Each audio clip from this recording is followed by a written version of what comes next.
बाजारातील आल्याची आवक घटली, दुसरीकडे आल्याला चांगली मागणी, दरातही सुधारणा, आल्याला प्रति क्विंटल 4000 ते 5000 रुपये दराने मागणी। सणासुदीमुळे हरभऱ्याच्या मागणीत वाढ, दर 6000वर टिकून राहण्याचा अंदाज। मुंबई आणि दिल्लीच्या बाजारात हरभऱ्याचे दर जास्त, मागणी आणखी वाढण्याची शक्यता।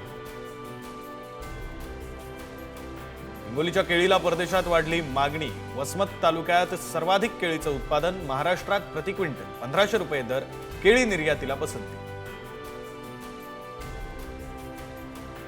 राज्याच्या बाजारात मागील काही आठवड्यांपासून शेवग्याची आवक वाढली, आवक वाढल्यामुळे दरात क्विंटल मागे 2000ची घसरण। सध्या बाजारात शेवग्याला प्रति क्विंटल सरासरी 2500 ते 3000 रुपये इतका दर। ऑगस्ट महिन्यात सोयाबीनचे दर अस्थिर, आधी वाढलेल्या मागणीमुळे दरात 500 रुपयांची वाढ, नंतर 200 ते 300 रुपयांची नरमाई, 4400 ते 4900 दरम्यान दर।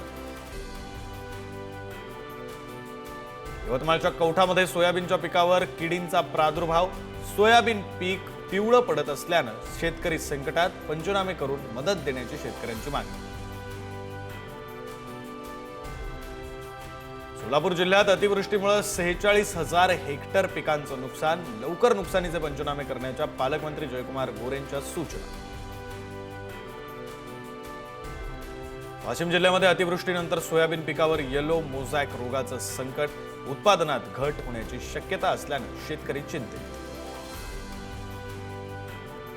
अमरावती जिल्ह्यात 2 दिवसांपासून पावसाची उघडी, शेतकऱ्यांकडून सोयाबीन पिकावर कीटकनाशकांची फवारणी, संततधार पावसामुळे अनेक भागात सोयाबीनचं पीक खराब।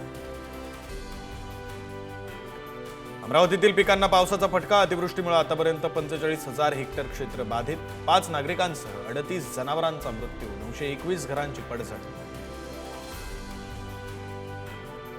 जळगाव शहरामध्ये बहुतांश भागात मुसळधार पावसाची हजेरी, पावसामुळे पिकांचं नुकसान होण्याची शक्यता, शेतकरी चिंतेत। अकोल्याच्या पातूर तालुक्यामध्ये अतिवृष्टीमुळे पिकांचं नुकसान, तूर, मूग यासह इतर पिकं पावसाच्या तडाख्याने उद्ध्वस्त, शासनानं पंचनामे करून मदत देण्याची शेतकऱ्यांची मागणी।